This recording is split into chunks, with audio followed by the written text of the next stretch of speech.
What's up? It's BunnyMuffins. It is the Friday after the 9.24b patch, so as usual, I'll be hosting my composition meta report for regions around the world. This week, we're going to be going back to Korea, where I analyze the top 3 players there, and these are the only players above 1000 LP there, and boy, there are some surprises here. So in North America and Europe, Kindred's being played by all of the top players, but it's almost non-existent in Korea. While North America and Europe reacted very strongly to the ZED nerfs, all of the top Korean players are still spamming ZED, oftentimes winning the lobby with those builds. Frankly, I'm very surprised by this, and this is why I love looking at other regions, because different compositions work in different metas, and often what is strong in one region might be hidden OP in another one because it's not really contested.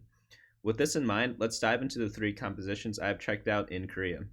So I gotta start with the ZED composition. Maybe NA and EU can follow suit, just like how you can follow me at twitch.tv/BunnyMuffinsLol, where I'll be doing an unranked to challenger stream once season 10 starts. But this composition has really strong late game with electric Lux, but if you do not manage to find her, you'll keep playing Volibear to keep the electric up.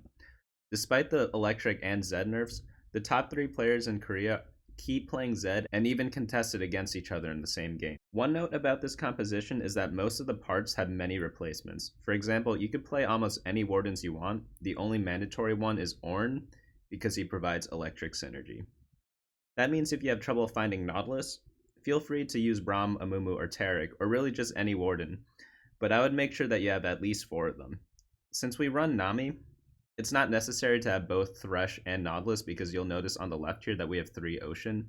So you could sub in one of these stronger wardens such as Amumu late game if you find it. And this keeps the 2 Ocean synergy. For items, we prioritize items on ZED since he's the main carry, and ZED thrives on 2 defensive items and 1 damage item.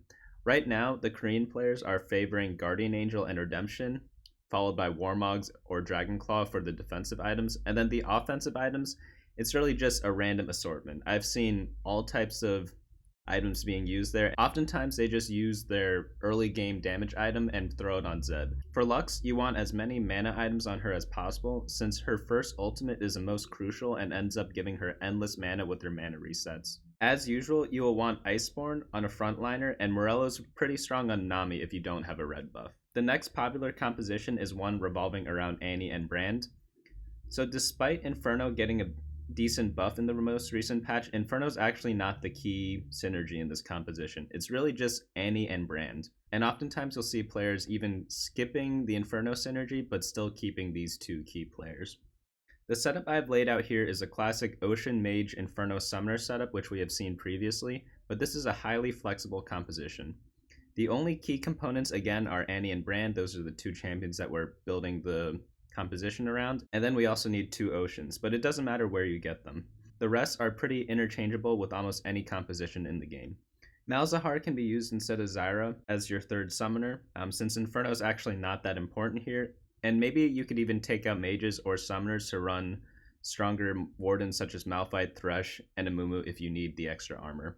You even have the chance to flex in a strong random late game unit such as Lux, Singe, or ZED, since again, we only really need 2 Oceans and then Brand and Annie. For items, the only focus we have for items is on Brand. Annie, ironically, doesn't even need items, and I have not seen these players put any items on her. Brand loves any mana or ability power item.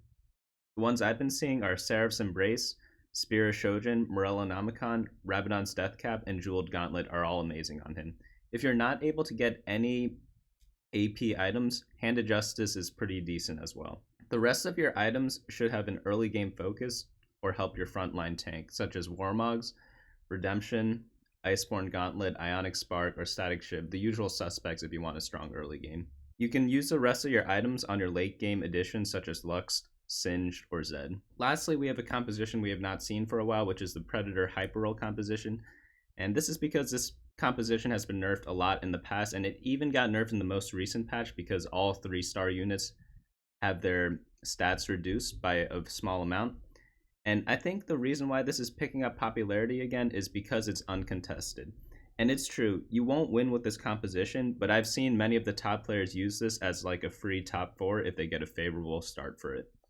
The final composition uses Poison, Steel, and Crystal to complement the Predators, and to perform this strategy, in case you didn't know beforehand for hyperrolling, you will need level 3 on your Predators, So that would include Kog'Maw, Rek'Sai, and Skarner. So you will need to save up your gold for a Hyperroll to get Kog'Maw after Krugs, and then try to finish up finding Skarner and Rek'Sai around Wolf Camp. For items, Kog'Maw is the most important person here, and he needs any of the good items that trigger the Predator bonus, and these include Runon's Hurricane, Luden's Echo, Red Buff, Static Shiv, and Ionic Spark. You can also throw any extra items that are similar to this on Skarner, such as I have Ionic Spark here on him.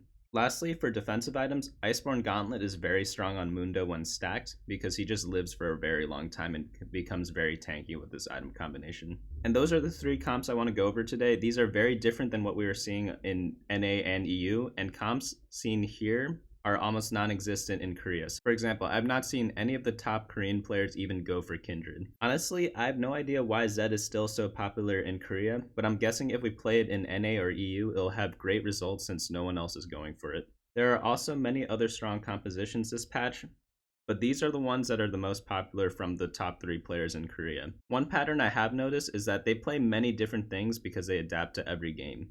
And I think that's shown in the way that they flex a lot of the open positions in the previous 2 comps, such as the Electric comp and the Ocean comps. A lot of these units are interchangeable with other units in the game. Hope you enjoyed this video. I'm looking forward to see if Korea picks up on any of the Western strategies and if Zed can become mainstream in NA. My next video will be going over how to use all the hotkeys and how I set up my settings in the game, so look out for that in the future. Let me know what other types of videos you'd like to see once Season 10 hits. I will be updating my leveling guide around that time and making some tier lists as well. I also started a Discord, which you can find in the description below the video, and you can interact with other viewers over there. I'll see you all next time, and good luck on your climbs.